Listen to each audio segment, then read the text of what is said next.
Namaste. Through this lesson, The Landscape of the Soul, I am taking you to a soulful searching in the field of art.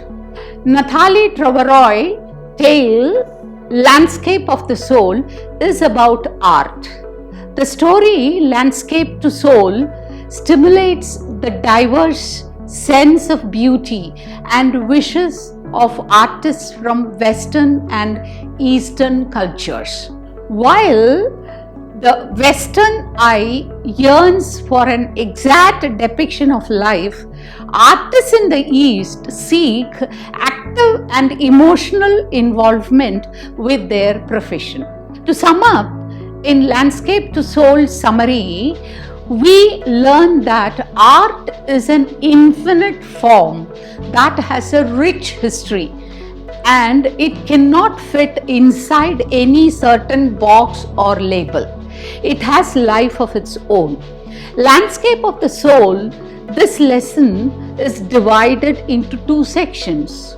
Each tells us about art and its history via various anecdotes. That is, a short and interesting story with a point. The first is about Wu Daozi, the well-known Chinese painter. Around the 8th century, he was recruited by Tang Emperor Zhuangzong to beautify a palace wall. Wu created a gorgeous landscape with mountains, waterfalls, woods, clouds and blue sky, etc., as well as people living in harmony in a pleasant setting. He depicted a cave at the foot of the mountain inhabited by a spirit. When the painter was displaying his painting to the emperor, he clapped his hands and an opening to the cave opened, allowing him to enter and vanish. Thus, the author claims that after fading, it symbolizes the awareness of the mystical inner realm. As a result, it is stated that only masters are aware of the root inside and travel beyond any material form. Similarly, another prominent Chinese painter would not depict a dragon's eye for fear that it might become real and fly out of its work. The third is about Quentin Metzys, a great blacksmith who falls in love with the daughter of the painter. Despite his father's disapproval of his son in occupation, he continued to do so. Quentin was allowed because he had painted a fly on his board.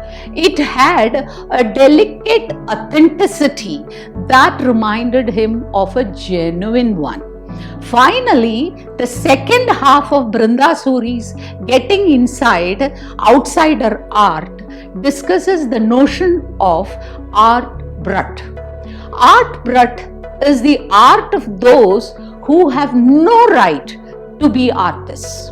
It is because despite their lack of formal training, they have artistic skill and understanding. She refers to them as those who think outside the box and rejects conventional wisdom. Their work is referred or described as unorthodox art. She mentions Nick Chand's work in the Rock Garden in Chandigarh as an example of art Brat. This awareness that this lesson talks about is the inner journey of appreciation of not only art but also the spiritual realms of human mind. Fundamentally, experience is the master who teaches us the great relations and revelations and lessons of life. Anything happening to us or anything that we appreciate in this universe has something underlined to it. And if we are able to decipher, then that experience will unfold in front of us, the reality. This is called awareness about anything and everything. How the Chinese emperor was allowed to experience the beauty of the art form shows how beautifully individuals can explore their inner journey. And you will answer few questions given below. Thank you.